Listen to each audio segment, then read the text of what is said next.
ఇప్పుడు ఇంకొక విశేషం ఏంటంటే ఆ పుత్రుడికి ఇంకో పుత్రుడు పుట్టిన వేళ ఇవాళ. సాయి తాత అయ్యాడు. అదొక చాలా అంటే సినిమా హిట్ అయితే కానీ, సూపర్ హిట్ అయితే కానీ నేను రానని వాడు భీష్మించుకున్నట్టున్నాడు. ఎనీహౌ చాలా సంతోషం. ఇది ఆల్రెడీ సక్సెస్ఫుల్ పిక్చర్ కాబట్టి దీని గురించి నేనేం పెద్ద కామెంట్ ఏం చేయను, కానీ ఇట్స్ అన్ ఎక్స్పీరియన్స్. ఇందులో ఫస్ట్ సక్సెస్ నేనేమనుకున్నా అంటే సినిమా చూస్తున్నప్పుడు సినిమా చివరి వరకు నెక్స్ట్ సీన్ ఏమవుతుందో తెలియకపోవడం అనే స్క్రీన్ ప్లే చాలా గొప్పగా ఉంది. అది దర్శకుడు రచయిత ఇద్దరు ఒకటే కాబట్టి. And second strength of the film is music. అదరగొట్టేసాడు అసలు music. It's I must appreciate Sricharan. చాలా అద్భుతంగా.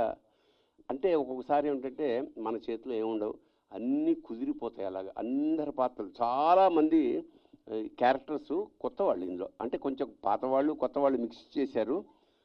మన రవివర్మ అండి first cinema one of the best character నాకు తెలిసి ఈ మధ్యకాలంలో.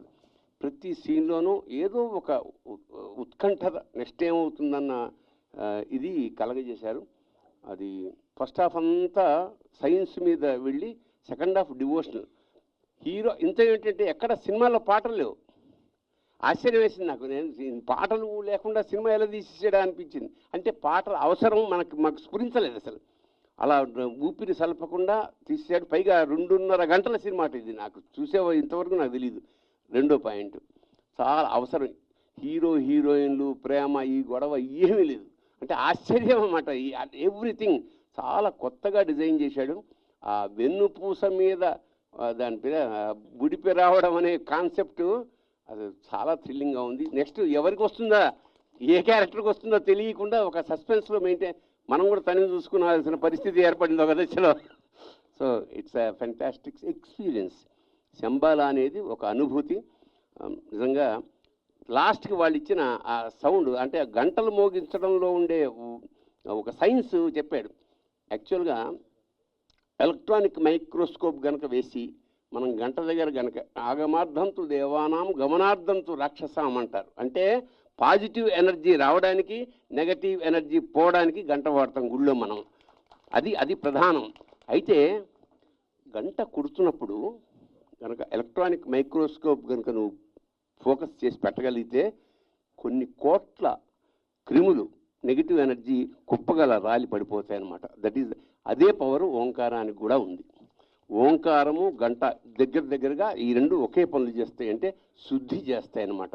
అలాగా చాలా రోజుల తర్వాత ఒక మంచి సినిమా చూసి ఒక మేము కూడా పరిశుద్ధమన్న ఫీలింగ్ నాకు కలిగింది. ఇది ఒక గొప్ప ఆధ్యాత్మిక, అంటే మనం సైన్స్ని ఎప్పుడూ కాదనం, మంచి సైన్స్ని కాదనం, శాస్త్రాన్ని కాదనక్కర్లేదు.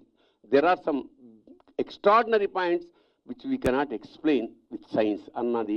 ఈ రెండు సమన్వయంతో దర్శకుడు రచయిత చాలా చక్కగా ఒక అద్భుతమైన అనుభూతిని క్రియేట్ చేశాడు. ఈ విజయానికి ముఖ్యంగా ఇది హిందీలో కూడా పెడుతుందట. యావత్ భారతదేశం అన్ని భాషల్లోనూ చూడదగ్గ సినిమాగా నేను భావిస్తూ, ఈ సక్సెస్ ఇప్పుడే ఆగదు, ఇది ఇంకా చాలా విజృంభించి పెద్ద స్థాయిలో పెడుతుందని మనస్ఫూర్తిగా కోరుకుంటూ అభినందనలు తెలుపుకుంటూ, ముఖ్యంగా మా సాయి కళ్ళల్లో ఆనందం చాలా ఏళ్ల తర్వాత. అంటే వాడు సక్సెస్ అవ్వడం, వాళ్ళ ఫ్యామిలీ సక్సెస్ అవ్వడం, కొడుకు సక్సెస్ అవ్వడం అనేది నిజంగా ఎవరికైనా చాలా గొప్ప ఆనందం కలిగజేస్తుంది. అది జరిగినందుకు మన పరమేశ్వరుని కృతజ్ఞతలు చెప్పుకుంటూ శుభం భూయాత్, శివోహం.